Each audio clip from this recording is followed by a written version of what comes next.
Welcome to English Baba channel. और आज हम क्लास 11 इंग्लिश की पोएम नंबर 1 जिसका नाम है अ फोटोग्राफ उसके करेंगे क्वेश्चन आंसर। तो पहला क्वेश्चन है, what does the word cardboard denote. जो वर्ड है कार्डबोर्ड जिस पोएम में आया है उसका क्या मतलब है। What has this word been, why has this word been used, इस वर्ड का यूज क्यों हुआ। तो सबसे पहले मैंने आपको अच्छे से समझाने के लिए इमेजेस का यूज किया है। कार्डबोर्ड होता है एक फोटोग्राफ, एक फोटो, जैसा कि आपको यहाँ पे दिखाई दे रहा है। तो आंसर देखो, the word cardboard denotes the photograph. जो वर्ड कार्डबोर्ड है वो डिनोट्स करता है फोटोग्राफ को। Pasted on a hard thick paper, जिसको पेस्ट किया जाता है। देखा होगा आपने पुराने जमाने में ऐसे करके फोटो होते थे, पुराने जमाने के अभी भी होते हैं, और पीछे उनके हार्डबोर्ड लगा रहता है ना, गत्ता सा लगा रहता है। The word has been used to indicate the past when photographs were pasted. और इस वर्ड का यूज किया गया है पास्ट को बताने के लिए जब फोटोग्राफ जो है पेस्ट किए जाते थे कार्डबोर्ड के ऊपर, and frame with glass front to preserve them, और सामने से उनके ऊपर कांच लगा दिया जाता था उन्हें दिखाने के लिए। मतलब देख रहे हो, जैसे देख रहे हो इस फोटो में, ये फोटोग्राफ है, इसमें साइड में तो कार्डबोर्ड लगा हुआ है, ठीक है, फ्रेमिंग हो रखी है, ये फोटो है, और इसके ऊपर आपके घर में भी होंगे इस तरह से फोटो, यहाँ पे ग्लास लगा हुआ है ताकि इसकी जो एज है वो बढ़ जाए। Question number 2, What has the camera captured? Camera ने किस चीज को कैप्चर किया है। चिल्ड्रन, आगे बढ़ने से पहले आपसे रिक्वेस्ट करूंगा, अभी तक अगर चैनल को सब्सक्राइब नहीं किया है तो जल्दी से सब्सक्राइब कर लो। सब्सक्राइब करना बिल्कुल फ्री है, और वीडियो को लाइक कर दो।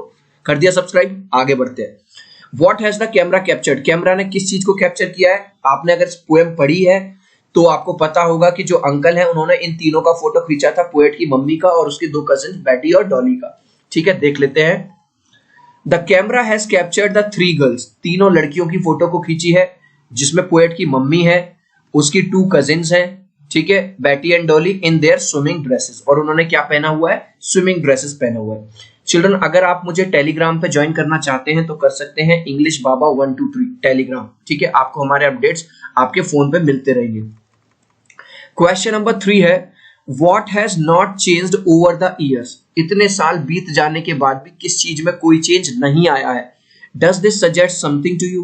क्या इस बात से आपको कुछ पता चलता है। तो आपने अगर ये पोएम पढ़ी है, मैंने बना रखा है, यूट्यूब में सर्च बार में लिख देना अ फोटोग्राफ बाय इंग्लिश बाबा, आपको मिल जाएगा 6 मिनट के अंदर।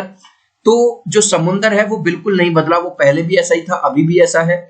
तो आंसर देखो, the sea has not changed over the year. जो समुंदर है इतने सालों के बावजूद भी नहीं बदला। ये चीज हमें किस बात की याद दिलाती है। It reminds us that at one side sea remains unchanged after so many years. एक तरफ तो हमें ये बात याद दिलाती है कि जो समुंदर है वो इतने सालों के बाद भी नहीं बदलता, but human being face change as the time passes. लेकिन जो ह्यूमन बीइंग्स है उनका जो फेस है वो टाइम टू टाइम बदलता रहता है। देखो, चाइल्डहुड में हम ऐसे होते हैं, है ना, जब यंग हो जाते हैं ऐसे हो जाते हैं, और ओल्ड एज में हम ऐसे हो जाते हैं, और फाइनली मर जाते हैं। ठीक है। The poetess mother laughed at the snapshot. जो पोएटेस की मम्मी है जब भी उस फोटोग्राफ को देखा करती थी वो हंसा करती थी। What did this laugh indicate. ये जो लाफ है, ये जो हंसी है, किस बात को बताती है। This laugh indicated her joy at remembering an incident connected with her past। तो आपने देखा होगा, जैसे मान के चलो आप कभी 6th क्लास में टूर पे गए थे, ट्रिप पे गए थे, तो वहां ग्रुप फोटो हुआ था, तो जब भी आप उस फोटो को देखते हो एल्बम में, कहीं ना कहीं पुरानी यादें ताजा हो जाती हैं, आपको हंसी आती है, इमोशंस जुड़े होते हैं। तो ऐसी जो उसकी मम्मी है, जब भी वो पुराने फोटो को, उस फोटो को देखती थी वो हंसा करती थी। ठीक है। When she was quite young, जब वो बहुत छोटी थी, and free from the tensions, और उसे कोई भी टेंशन नहीं थी लाइफ की, एंड वरीज ऑफ लाइफ, उसे लाइफ की कोई भी चिंता नहीं थी। जैसे छोटे बच्चे होते हैं तो उन्हें कोई चिंता नहीं होती। ठीक है।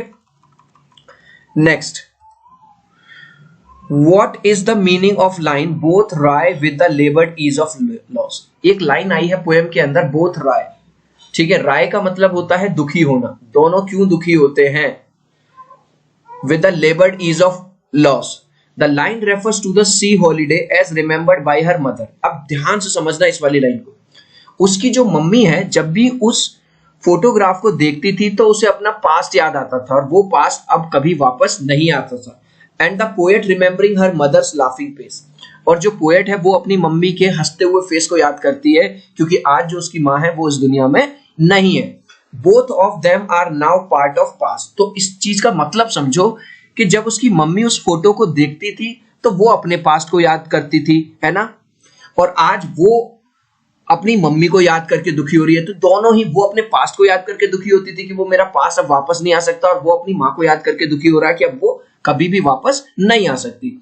हर mother is no more now, अब उसकी माँ इस दुनिया में नहीं है। What does this circumstance refer to? Poem में एक वर्ड आया है this circumstance, इसका मतलब क्या है? This circumstance refers to the death of poet's mother, और इस circumstance का मतलब है पोएट की मम्मी की डेथ, है ना, कि वो मर चुकी है। वो लास्ट में बताती हैं कि मैं इसके बारे में कुछ भी बोलना नहीं चाहती हूँ, जैसे उनका एक पास्ट रहा था मेरी मदर का जब वो अपने फोटो को देखा करती थी, ऐसे ही मेरा पास्ट है जब मैं अपनी माँ को हंसते हुए देखा करती थी। The three stanzas depict three different phases, name them. इस पोएम के अंदर तीन जो अलग अलग डिफरेंट स्टेंजास हैं, उसमें तीन अलग अलग फेजेस की बात हुई है, स्टेजेस की बात हुई है, वो कौन कौन सी है? तो सबसे पहले तो मैं आपको हेडिंग दिखा देता हूं। पहला है the girlhood of the poet's mother. पहले स्टेंजा में बात हुई है पोएट की मम्मी जब वो खुद एक छोटी बच्ची थी, ठीक है। दूसरी बात है जब वो हर मिडिल एज, जब पोएट की माँ खुद से बड़ी हो जाती है। और तीसरी है पीरियड आफ्टर डेथ, जब वो मर जाती है। तो पहला पॉइंट देख लेते हैं, the girlhood of poet's mother, the period before the birth of the poet, जब वो खुद, ओबियस बात है, जब पोएट की जो माँ है, जब वो खुद ही एक छोटी बच्ची है, उस टाइम तक पोएट पैदा नहीं हुई थी। दूसरा, her middle age, the period during the childhood of the poet, और इस टाइम पे जो पोएट की मम्मी है वो बड़ी हो चुकी है, उनकी शादी हो चुकी है, उनकी बच्ची हो चुकी है, और वो उस टाइम पे कार्डबोर्ड देखा करती थी और हंसा करती थी पोएट के साथ। और तीसरा है अब, जिसमें अब पोएट अकेली रह चुकी है, जिसमें अब जो पोएट की माँ है अब वो इस दुनिया में नहीं रही है, और वो अपनी माँ को याद करके कहीं ना कहीं रोती है, दुखी होती है। अब इस क्वेश्चन का आंसर तुम मुझे दोगे कमेंट सेक्शन में। क्वेश्चन क्या है? Who took the photograph of her mother with her cousin, किसने वो फोटोग्राफ खींची थी उसकी मम्मी की उसके कजिन के साथ? ऑप्शन है her grandmother, her uncle, her mother's friend, या हर ग्रैंड मदर। ठीक है, इसका आंसर आप मुझे दोगे कमेंट सेक्शन में।